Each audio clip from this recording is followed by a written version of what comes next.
Eu não sei se vós já pensasteis entre os muitos milagres que Jesus fez, qual aquele que eventualmente tenha sido o maior dos milagres? Provavelmente temos opiniões diferentes acerca disso. Uns podem nos falar de uma forma mais direta, de acordo com a nossa experiência de vida, de acordo com as nossas necessidades também. Para mim, o maior milagre foi a ressurreição de Lázaro. O que causou mais impacto? Claro que todos os outros foi necessário o poder do Senhor Jesus manifestar-se, o poder de Deus. Transformar água em vinho, e vinho bom. Não foi coisa pequena. Mas nós lemos que Jesus ressuscitou 3 pessoas. Ressuscitou uma menina com 12 anos, tinha mesmo acabado de morrer. Quando Jesus foi à casa dela, à casa dos pais, ela ainda estava quente. As faces ainda estavam rosadas. O Senhor ressuscitou-a. Depois lembro-me acerca de um jovem. Tinha morrido pelo menos há um dia. Porque Jesus aproximou-se dele do caixão quando ele era conduzido para o cemitério. Mas Lázaro foi diferente. Havia já 4 dias que ele tinha morrido. Uma das suas irmãs mesmo disse a Jesus, quando Jesus fez intenção de se deslocar até junto do sepulcro, ela disse: Senhor, mas já cheira mal, foi há 4 dias. Lázaro sepultado na escuridão do túmulo, ligado, como era costume judaico. E Jesus, ao fim de 4 dias, aproxima-se da porta do túmulo. E depois de ter orado, eu consigo imaginar sempre isto. Ele olha para os céus e com uma voz forte diz: Lázaro, sai para fora. E cita o nome dele. Era uma necessidade. Porque se Jesus apenas tivesse dito: sai para fora, todos aqueles que estavam sepultados ali, naquelas imediações, teriam ressuscitado. Era Lázaro, o seu amigo. Nós lemos isso em João capítulo 11. Jesus estava longe de Betânia, ele e os seus discípulos. E no versículo 1 do capítulo 11, nós lemos assim: estava enfermo Lázaro de Betânia, da aldeia de Maria e de sua irmã Marta. Esta Maria, cujo irmão Lázaro estava enfermo, era a mesma que ungiu com bálsamo o Senhor e lhe enxugou os pés com os seus cabelos. Mandaram, pois, as irmãs de Lázaro dizer a Jesus: Senhor, está enfermo aquele a quem amas. Foi uma mensagem curta, mas ao mesmo tempo de um significado profundamente expressivo. O mensageiro não fala acerca da doença de Lázaro, não diz há quanto tempo é que ele está doente, apenas diz: aquele que tu amas está doente.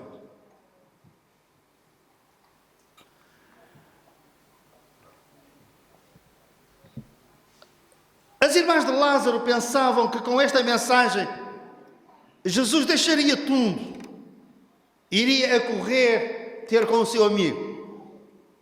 E nós pensamos o mesmo. Fora dos discípulos, eu admito a hipótese de que Lázaro era o melhor amigo que Jesus tinha. Nós lemos que ele amava aquela família. E isso era algo notório.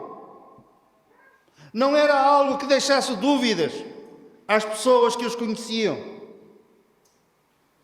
É o teu amigo.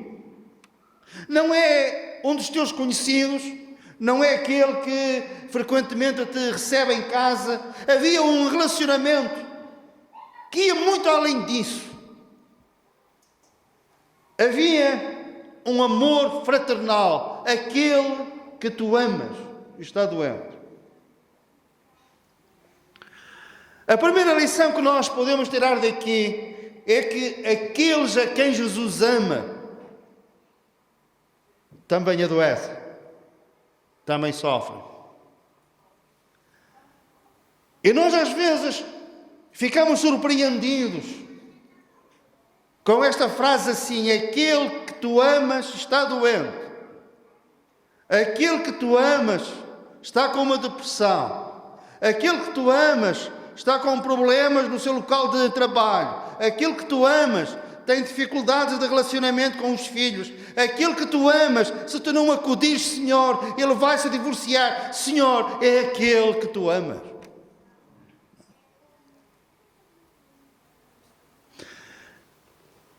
Jesus um dia disse aos seus discípulos que pensavam que pelo facto de seguirem a Jesus apenas iriam ter vitórias a partir desse dia. Jesus disse-lhes: se ao pai de família, que era ele, me chamam de Belzebu, o príncipe dos demónios, quanto mais aos seus domésticos, aos da família, aos da sua família, se a mim me chamam isso, quanto mais vos irão chamar a vós.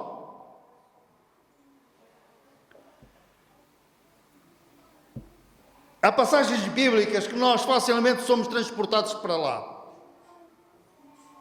São minuciosas. E não precisamos de ter uma grande imaginação para vivermos in loco essa situação. Pensem nisto. Jesus, desfigurado, carregando a cruz pela via dolorosa rumo ao Monte do Calvário. Por onde ele passava, as pessoas ficavam estupefactas ao vê-lo assim. Tinham-no visto tantas vezes como um vencedor, tinham-no visto a dar vista aos cegos, a ressuscitar os mortos. Os seus corações tinham aquecido tremendamente quando eles o ouviam falar e diziam: nunca ninguém falou como este homem. E agora ele é a fragilidade em pessoa. Coroa de espinhos, sangue que corre pela fronte, vestes rasgadas. E à medida que ele ia passando, o cortejo daqueles que iam atrás ia aumentando, e as pessoas paravam e ficavam espantadas ao verem aquela visão.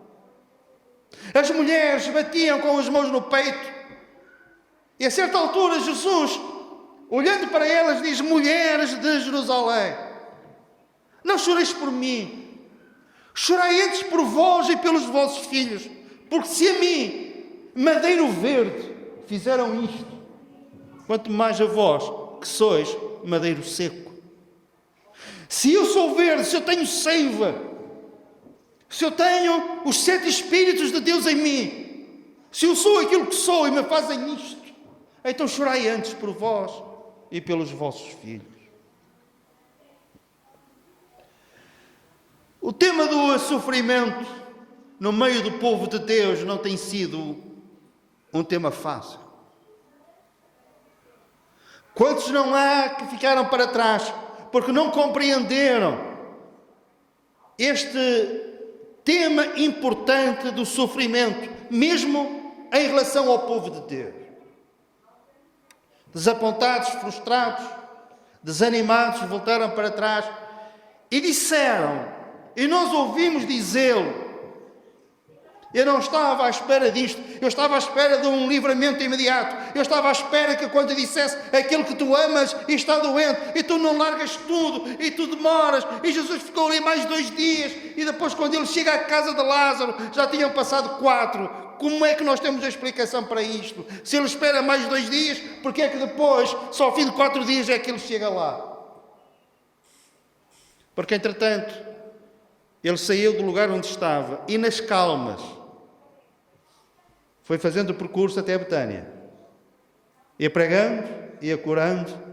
E demora mais 2 dias. 2 mais 2 são 4. E então, ao fim de 4 dias, Jesus chega lá, quando Lázaro já tinha morrido. Inclusivamente, o corpo já cheirava mal. E nós, muitas vezes, não compreendemos.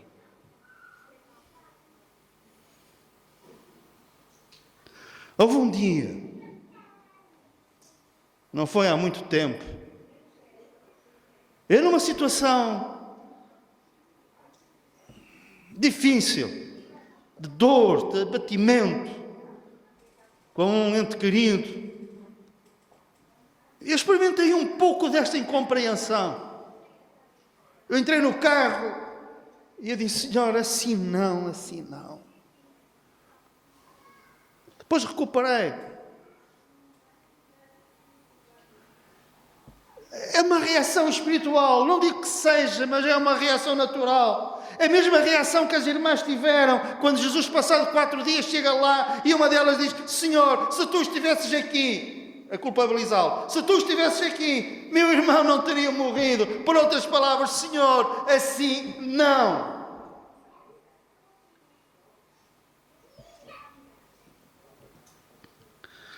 Eu já não sei como é, porque já foi há muito tempo. Mas estar numa situação difícil e não ter Deus.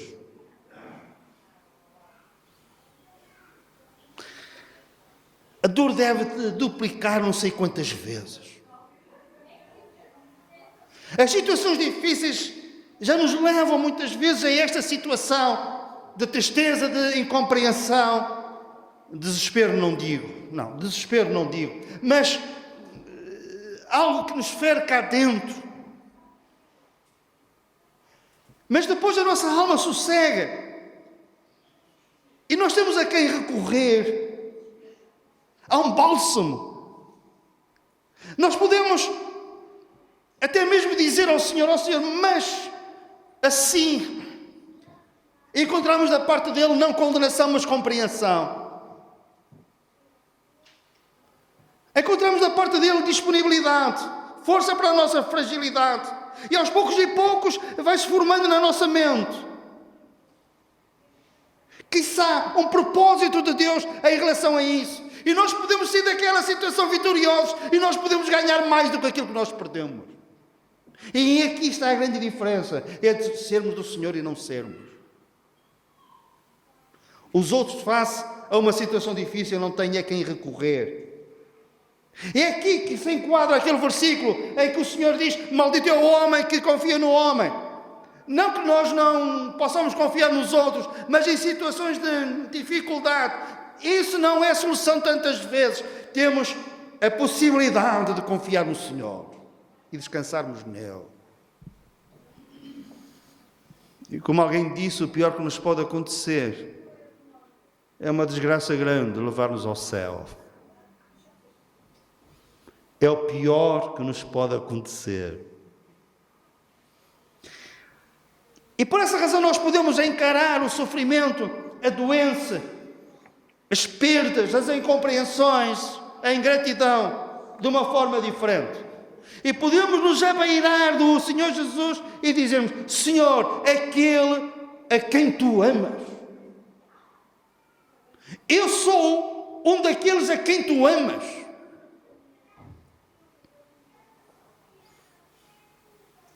Se calhar não é preciso longas horas de oração.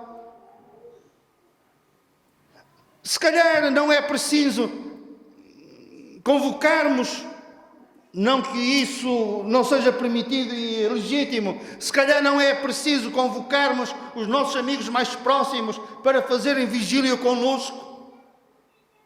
Haverá tempo e oportunidade para isso também, mas se calhar apenas isto. Ficamos perante Ele e dizemos: Senhor, aquele que tu amas, eu que te amo e que sou amado por ti, eu estou doente. Eu Eu tenho um sentimento de culpa. E eu penso que com esta situação que tudo vai acabar. Senhor, aquilo que tu amas, está a ver que a vida está-se a desmoronar. Senhor, é aquele que tu amas.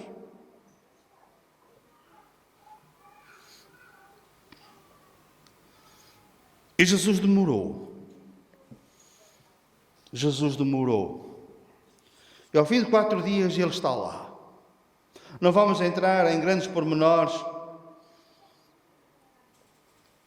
Jesus comoveu-se, Jesus chorou. E mesmo as pessoas que estavam ali, vede, disseram elas, vede quanto o amava. Como disse inicialmente, era algo notório, que não deixava a menor dúvida. Jesus amava a Lázaro, amava Marta, amava aquela família, amava Maria. E quanto mais as pessoas se apercebiam do amor que ele tinha para com aquela família, menos as pessoas compreendiam a sua demora.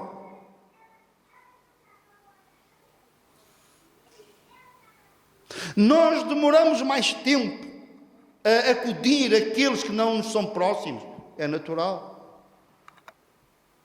Mas aquele que nós amamos, aquele que está próximo, aquele que é da nossa família, o nosso pai, a nossa mãe, os nossos filhos, e eles estão em necessidade e nós largamos tudo, nós deixamos o nosso trabalho, nós adiamos aquilo que temos agendado, os planos, os propósitos, tudo isso passa para um lugar secundário e nós vamos socorrer aqueles que nós amamos.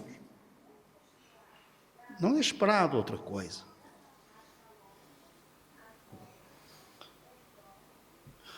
E as carpideiras que estavam ali poderiam ir segredando umas para as outras. Ele amava-o, mas chegou tarde. O que conta é a realidade dos factos. Ele chegou tarde. Mas eu costumo dizer que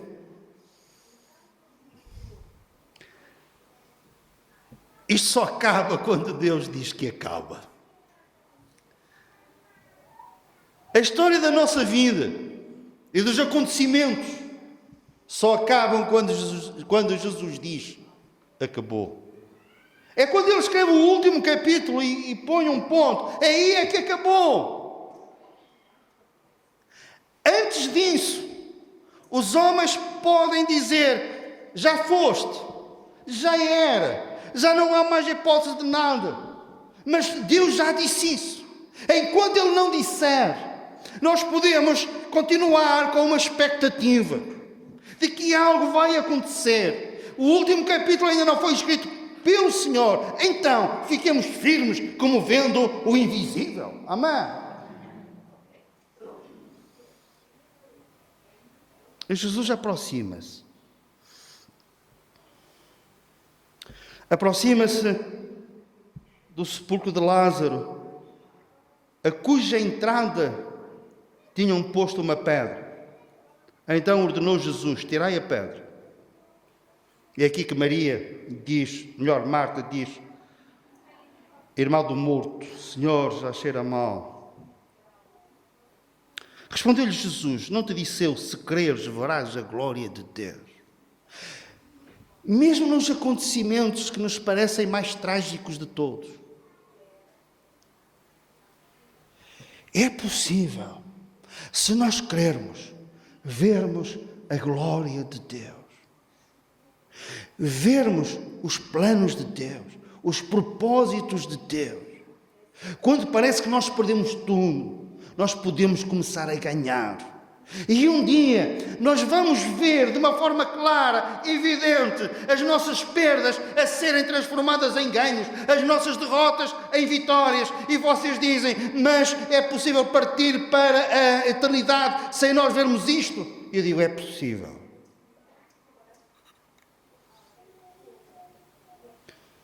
Mas se não as vermos aqui, nós vamos vê-las na eternidade. Aí eu não tenho a menor dúvida. Não quer dizer que nós aqui na terra nós não possamos ganhar. Com isto não quer dizer que a nossa fraqueza não se possa transformar em força. Com isso não quer dizer que o Senhor não possa suprir em glória todas as nossas necessidades. Pode, tem-no feito, mas se não fizer, um dia veremos Ele a fazer. Amém? Para que o maior milagre acontecesse, maior na minha perspectiva, era necessário alguém ser cooperador de Jesus neste milagre. Jesus olha à volta e pede cooperadores. Alguém que tirasse a pedra do túmulo de Lázaro. Jesus não podia tirar a pedra? Não podia ter tirado? Com certeza que sim. Ele poderia ter enchido de água as talhas nas bodas de Canaã, mas ele pediu, ordenou, melhor direi, ordenou, como aqui também ordenou, ele ordenou, tirei a pedra, ele não pede, ele dá ordens. Quando estava em Canaã, ele disse, enchei de água esses jarros, essas talhas. Ele disse, por favor, não, enchei. Aquilo que nós podemos fazer, ele não pede, ele manda para que nós façamos.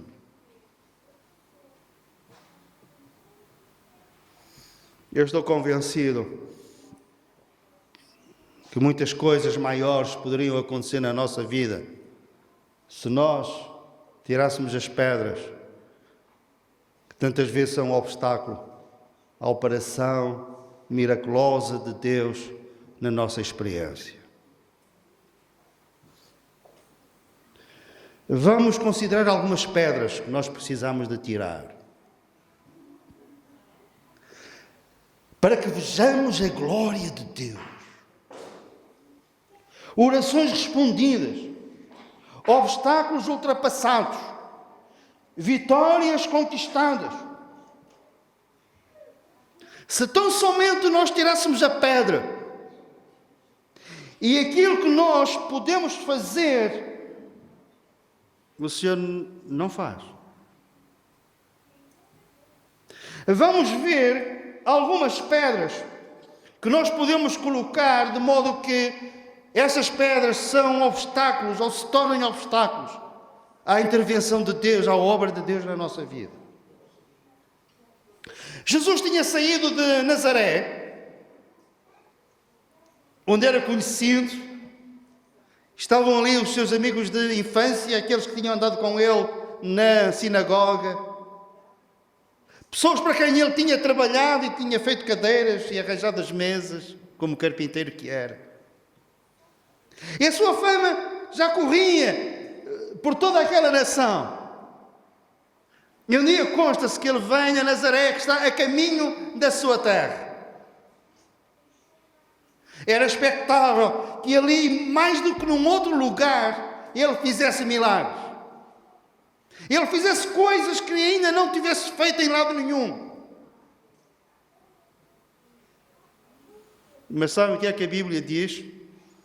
Que Jesus não pôde fazer ali muitos milagres por causa da incredulidade de Deus. Qual era a pedra? Falta de fé.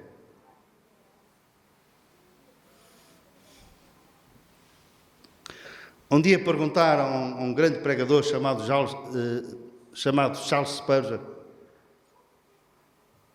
porque é que ele tinha tanto sucesso na sua pregação? Eram jovens pastores que estavam a tentar aprender com ele. E ele perguntou a um deles, quando tu pregas, tu acreditas que alguém se vai converter? E ele disse, eu acho que não. Ele disse, se tu não acreditas, tu não crês que a tua pregação tenha sucesso, como é que ela pode ter sucesso? Precisamos de sabedoria. O Senhor diz, se alguém tem falta de sabedoria, peça a Deus, que a todos dá liberalmente, mas peça com fé, senão não vai receber nada.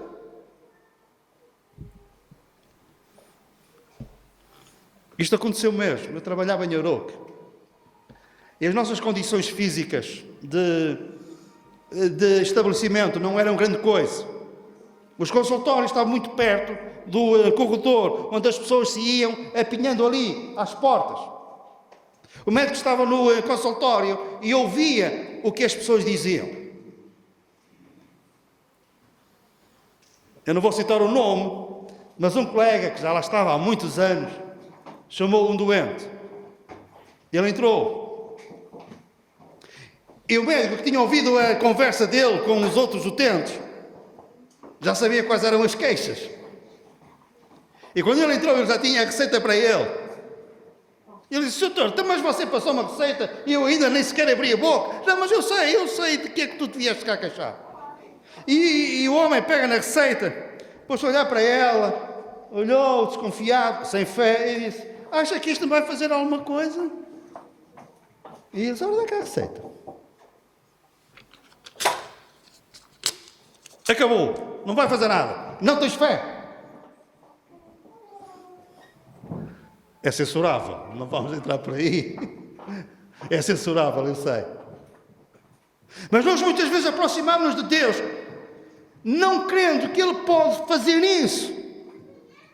Aproximamos-nos sem fé. A Bíblia diz que nós nos devemos de aproximar do trono da graça de Deus confiadamente. É com confiança. Aquele homem disse: Senhor, se tu podes curar o meu filho. E Jesus diz: se tu creres, tudo é possível ao que crê. E o homem diz: ajuda-me então na minha incredulidade. Nós até podemos fazer isso, Senhor, eu quero crer, mas a minha fé é pequena. Ajuda-me na minha incredulidade. Para que eu retire a pedra da falta de fé.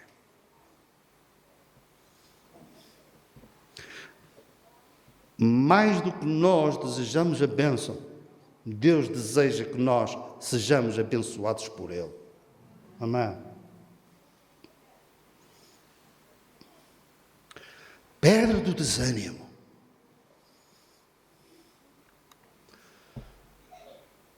Por experiência própria. Eu tenho uma sensação, espero que, e sei que vocês também a têm, quando o desânimo bate à porta e eu permito que ele entre na minha vida, aqui e ali, eu tenho uma sensação de que estou a pecar contra Deus. Vocês perguntam: mas como? Então nós cantamos: não há Deus como o nosso Deus, que Ele tem consolo para nós na tribulação. Nós dizemos que nele nós podemos confiar, que Ele é Jeová Jiré, é aquele que providencia para nós, que é o nosso pastor e que Ele não falha. E quando deixa que o desânimo bata à porta, e se nós entreabrirmos, Ele mete o pé e vai querer mesmo entrar, e alojar-se ali. Então, onde está a nossa fé, a nossa confiança, o suprimento em Deus? E há aqui uma campainha que toca, que tilinta cá dentro.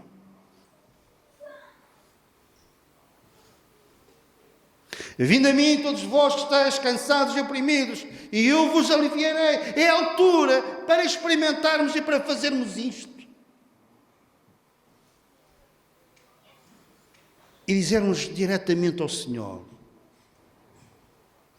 Senhor, Tu dizes na Tua palavra: dou-vos a minha paz, deixo-vos a minha paz vos dou, não vos la dou como o mundo a dá, não se turbe o vosso coração, nem se atemorize. Senhor, eu estou com medo, o meu coração está perturbado dentro de mim. Mas Tu dizes que dás a Tua paz. Senhor, agora dá-me a Tua paz. Prezados irmãos, os outros não podem fazer isto. Não têm Deus. Não conhecem o Senhor Jesus. Não se podem aproximar dele dizendo: Senhor, aquele que Tu amas está desanimado, está triste. Mas nós podemos.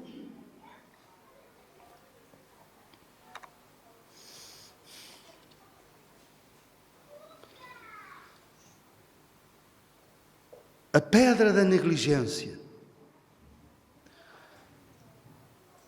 Nós temos que levar a vida cristã a sério. Porquê? Porque o Senhor não merece menos do que isto. Na semana passada falámos acerca disso, não me quero repetir outra vez.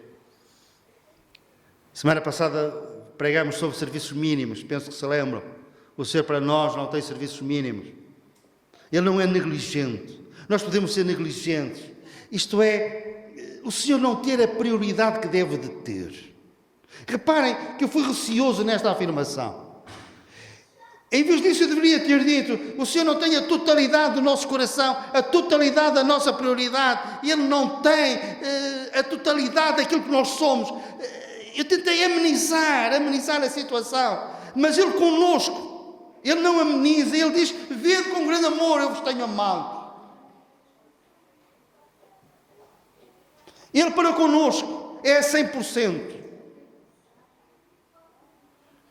O apóstolo Paulo escreve em duas situações dizendo que os crentes de duas igrejas, Coríntios e aos Hebreus, que podiam estar num estado espiritual diferente.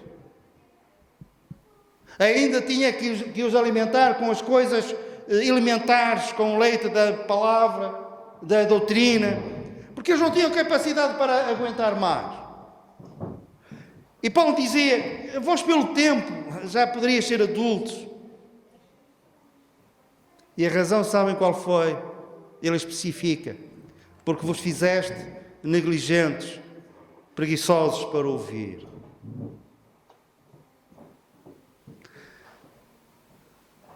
A negligência, o adiar, o deixar as sobras para Deus. Temos que retirar essa pedra para que o Senhor tenha o nosso coração, tenha o nosso tempo, tenha a nossa disponibilidade, tenha a nossa atenção. A pedra da negligência. A outra pedra que impede que o Senhor opere maravilhosamente em nós é o pecado não confessado. Reparem que eu não disse que era o pecado, porque aí todos estaríamos excluídos. Com certeza. É o pecado não confessado. É não assumirmos o nosso pecado diante de Deus. Confessá-lo e deixá-lo. Esse, diz a palavra, alcançará misericórdia. Aquele que confessa as suas transgressões e deixa, alcançará misericórdia. E isto é possível. Nós às vezes ficamos admirados com uma coisa. Eu fico ainda. Homens como David. Aqui há uns anos atrás, nós à quinta-feira estudamos aqui a vida de David. Posso-vos confessar uma coisa? Eu fiquei perturbado com certas passagens, certas experiências da vida daquele homem de Deus.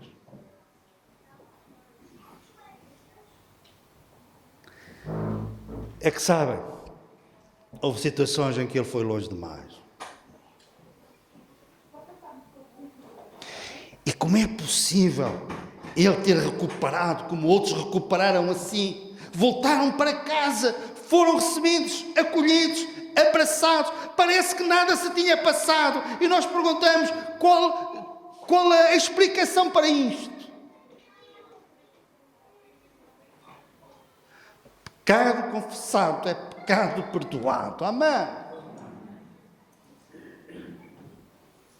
Por isso é que quando o filho pródigo volta, ele é recebido em festa. Claro que nós poderíamos nos ter aliado ao irmão mais velho. Então, mas ele viveu desta forma, ele gastou tudo, viveu dissolutamente com as meretrizes, etc, etc. E agora vem e tu fazes festa.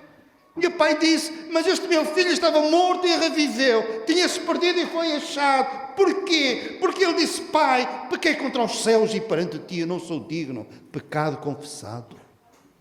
Amém?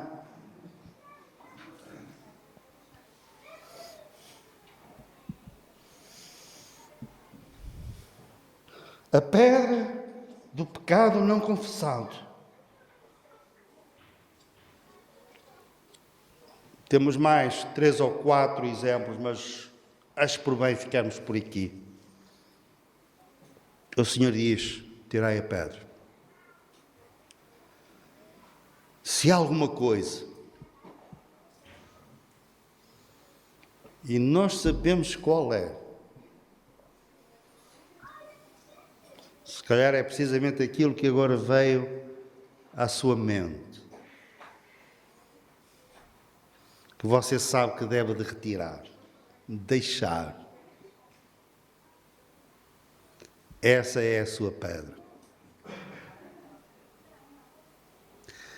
E se não for tirada, Lázaro não vai ressuscitar. O milagre na nossa vida pode não acontecer. Que pena, que prejuízo.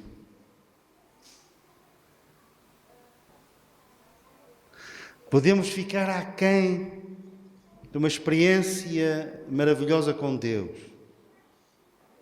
de uma vida cristã impactante, sentirmos bem realizados na presença de Deus, produzindo na obra de Deus, sendo cooperadores de Deus. E às vezes é só uma pedra. Jesus não anda com rodeios. Ele é direto, objetivo, assertivo. Não havia outra maneira.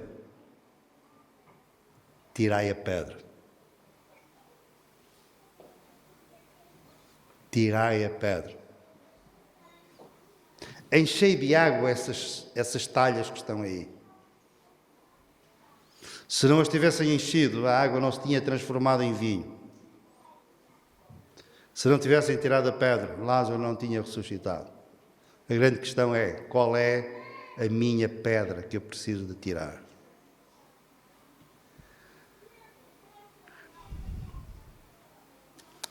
É uma resposta que cabe a cada um de nós dar na presença de Deus.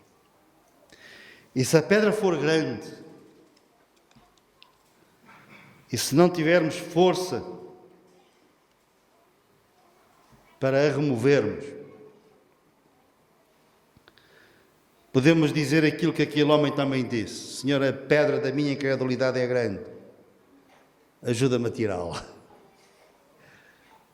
E quando nós confessamos até a nossa incapacidade para tirar a pedra, ou as pedras, o Senhor tem força e graça para nos ajudar a fazê-lo.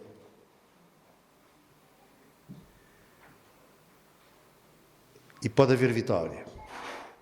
E podemos ultrapassar as barreiras, saltar as muralhas, como o profeta dizia: com Deus saltarei esta muralha.